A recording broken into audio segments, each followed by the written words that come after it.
right, man. Let's talk about day 3 of the NFL draft for the Detroit Lions. Uh, they did some moving and shaking day 3. Um, so I couldn't cover. My power was out, so I went to go do other things, which I really didn't even watch the draft for real like that. I just followed it. Um, this wasn't intriguing this year. I guess the Lions. The Lions. Pick so low. Um,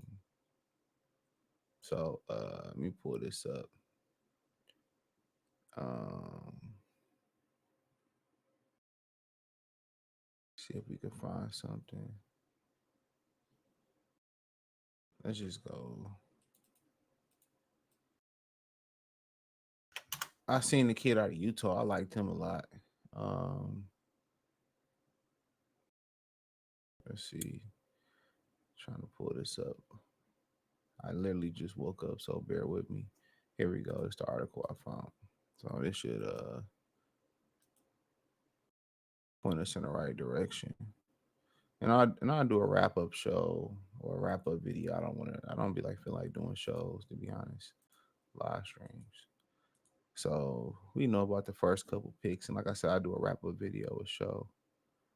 Uh, so then they moved up to get this. I don't know why they keep showing this video.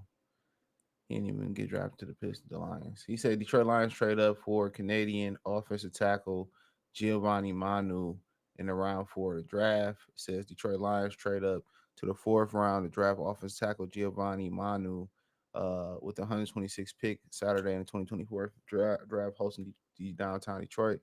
The Lions gave up a 2025 third round pick to the New York Jets to move up. So they must have really liked him. Because you gave up a third round pick to move up for a fourth rounder. Yeah, they must really like this guy. It says the Lions previously traded their own third and fourth round pick and entered day 3 with 4 selections. They were not scheduled to pick until late 164 pick, number 164 late in the 5th round on Saturday, but general manager Brad Holmes was aggressive in trading up twice in the 4th round. Manu, 6'7", 350 pounds, is considered a developmental prospect and one of the most unique talents in the draft. He ran a 4.96. Jesus Christ, at 6'7", 350. 40-yard dash to begin his athletic career. A rugby player growing up in Tongu in the South Pacific Islands. Pretty sure that's somewhere where Panisa Will got roots. Manu was the first ever player drafted from the UBC. Made 11 pre-draft visits, including one to the Lions, obviously. So, hell of an athlete. The Lions return starters Panisa Will, Taylor Decker, and have one of the best offensive line, but enter the draft need more depth. It ain't need more depth. Taylor Decker is on last year of his deal. You signed the kid from Baltimore on a 1-year deal. Frank Ragnow is rumored to, retired after this season. Eventually, that video will show. I got it. I just ain't been able to use it just yet or post it just yet. So yeah, they they need help. They need potential help. So you jump behind that. You jump in front of that A ball, and you go get that help. In my opinion, so uh, highly athletic. We have some developmental guard, tackles that didn't necessarily work out. Once you start talking about a guy like Logan Stenberger, and I think he was drafted by another. I want to say he was drafted by somebody else, in my opinion, if my memory serves me correctly. Um, Somebody else drafted him. So we'll just have to wait and see, um, for real. But but like I said before, man, you gotta get in front of that you gotta get in front of that A ball sometimes. Gotta get in front of that A ball. And I think this for them was a smart thing to do. You got a guy who's highly athletic. They said he scored well in the raw score, and somebody was saying Brad Holmes love, the raw score. So, yeah, I'm not surprised. Not surprised. So not surprised one bit. So we had to mess around and find out and see what actually happens or whatever. But um seemed to be promising. You know, them South Pacific Islanders are one hell of athletes, man. They are elite athletes. That's what I will say. They are elite athletes. So, um, but let's continue to move on. Um, so then they go Sione Vaki. I know I'm butchering his name, but looked at some of his tape and I was impressed. Um, Detroit Lions trade up to Utah's do it all Sione Vaki in round four of the NFL draft. Now, one of the things I've seen from him is obviously the first thing that stick out is he's a dual threat, uh, offensively and defensively. He can, um, play safety, come up, make tackles, and then also um, he can play running back. He can catch the ball out the backfield, and I heard he also can return kicks. So, I mean, you're not only getting the guy like Jamal Agnew was a kick returner that played safety, or Devin Hester was a kick returner that was a gidgy gadget guy at safety or at corner. No, you getting a guy that can literally seem like he can play DB, he can play running back, he can catch the ball out the backfield. So you getting a guy that can do it all. He just he's just a kick returner, so we got to find a different spot for him on the roster. We got to find a different spot for him on the roster because you know so we can get the most out of our roster and have some versatility. No, he's a guy that legit, can play a position out, play positions out there. Let me not disrespect him. He can play positions out there. He legitimately can play positions out there. Um, so that's what I seen. A guy that can legitimately, is a football player and a baller. And the way he's just a natural athlete. The way he move, the way he come up and tackle. I mean, you could do some things with that. And one thing that I've noticed about Brad Holmes, he's big on versatility. You look at, Eric Rostraw, Ennis Rackstraw, whatever his name is. They drafted out of Missouri. Look at Tyron Arnold, right? Just look at them two dudes. Just for starters, it seemed that that Ennis Rackstraw kid, it seemed like he got the makings to be a nickelback or a safety, or he can play corner. What's his name? Tyrion Arnold. He's a guy that can play inside at the nickelback position and can play outside the cornerback position. So that's one of the things they got a lot of versatility. They drafting these guys. These guys just not drafted to play one spot. They can play all over the place. They can play all over the place. So that's what I like about the versatility that he's drafting, that he's picking up from these players. You got a guy that can return kicks, that can receive the ball out the backfield, who can run the ball, who can, play safety, come down there. So it's really how they're gonna utilize. Sometimes you get somebody that can do so much, they never good at just one thing. So, I wonder what side of the ball they really gonna focus on with him. I know he's gonna be a part of the special teams. That's a given. So that should be very interesting to see, how that works out for him. But it says they Detroit Lions entered day three of the 2024 draft with none of the day's first 36 three picks. They left with two players in the fourth round.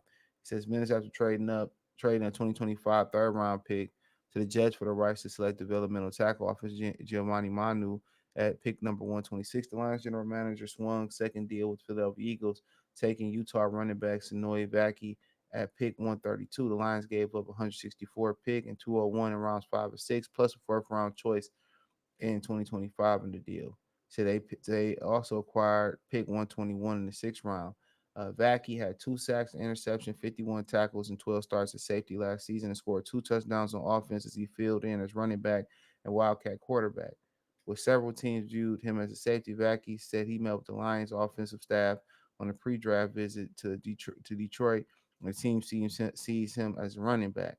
I want to play wherever they need me to play, he said. So he basically saying the Lions want to play him at running back. So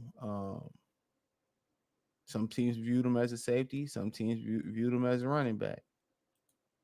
So to me, that is very interesting right there. That's very, very interesting. So some teams views him as a safety, some people viewed him as a running back. So, Lions team use him as a running back and probably a kick returner. But it seemed like he do a pretty good job catching that rock out the backfield, in my opinion. So just from what I seen in the tape, real fluid athlete. So I mean, it seemed like he hung his hat being the safety. That's what it looked like to me. It looked like he hung his hat being the safety. So, but hey, it's whatever they own. So I like the way he moves. He's a fluid athlete. He can tackle too, so he's definitely gonna contribute. If he ain't a kick returner, he gonna contribute on in kickoffs. Even though they changed the kickoff rules, we all forgetting about that. But um, but hey, that is what it is. But let's move on. So let's see what else we got out here. Makai Wingo. I kept seeing Missouri pop up for this brother's name, and hold on. Okay, here we go. I kept seeing Missouri pop up for this brother's name, but he finished off at LSU, I guess. Line straight up for LSU, defensive tackle Makai Wingo in round 6. Undersized defensive tackle right here. Yeah, undersized. 6 foot, 284, ran a 4.85, I believe. So quick, fast on the inside. You know, But it says another trade for Detroit Lions Day 3 of the 2024 draft. The Lions, led by General Manager Brad Holmes, traded up third time Saturday. Select LSU defensive tackle Makai Wingo in the sixth round with 189 overall pick at the event hosting downtown Detroit. The Lions dealt to the Houston Texans a sixth round pick, 205 and seventh rounder 249. They still hold a sixth rounder. Said Wingo from St. Louis started his career in Missouri in 2021, then transferred to LSU. He played 8 games as a junior in 2023, and with 7 starts, he had 25 tackles, 5 tackles for loss, 4.5 sacks. He had surgery on his lower body injury late in the regular season, but he returned for the Tigers. Um, Rely Quest Bowl win over Wisconsin. Wingo, who earned all third team All American honors in 2022 LSU, was on the team captain last season. He had 7.5 sacks, 22 games, interior pass rusher with the Tigers, but would have to overcome size deficiencies in the NFL at 6 feet, 284 pounds. So that Lions signed DJ Reader, Lee McNeil, but backup snaps available at defense tackles. Young backups Levi and Zarky Broderick Martin played sparingly last season. The Lions let Benito Jones walk in free agency. So there's gonna be room for him to come in and earn some playing time. So that's what that tells you. There's gonna be some room for him to come in, earn some playing time. Um, yeah, it's gonna be room for him to come in, earn some playing time. Um, yeah, it's gonna be room for him to come in, earn some playing time, and yeah, we'll see where it goes from there. So, finally they got a defensive tackle, which I don't know if he's gonna stick, that can rush the passer. That's his calling card, getting pressure. And that's one thing they don't got, especially if Levi Anazorki, he doesn't get healthy. So if you don't get healthy, then you need somebody that can rush the passer, not just eat up space. You need the best pressure, the most effective pressure on the quarterback is from the interior. With their last pick, the Lions add Boston College offensive lineman Christian Mahogany at number 20 at 210 in the sixth round. Now, the thing about him is he ain't gave up no sack in a long time or something like that. So it says the Boston College guard Christian Mahogany with the 210 pick. The Lions pick him sixth round Saturday 2020 draft. It says earlier in the sixth round, the Lions traded up LSU Makai Wingo, the Lions are not slated to pick against draft. Mahogany 6'3", 314 with the powerful hands as a run blocker, according to ESPN's draft expert Mel Kiper. He was a senior in 2023. He's from Elmwood Park, New Jersey. He tore his right ACL in June 2022 and missed the entire season. He was the first team All ACC last season, making 12 starts at right guard. He also second team All ACC in 2021 with 11 starts at right guard. He made 11 starts at left guard in 2020 as a red shirt in 2010. Okay. It says that the Lions general manager staff has been extremely active in making two separate trades to jump. We know that. We know that. We know that. So they were saying that this kid hadn't like gave up a sack in so many attempts. He hadn't give up in a sack. So I don't know if it's the ACL. I don't know if it's because he played at Boston College.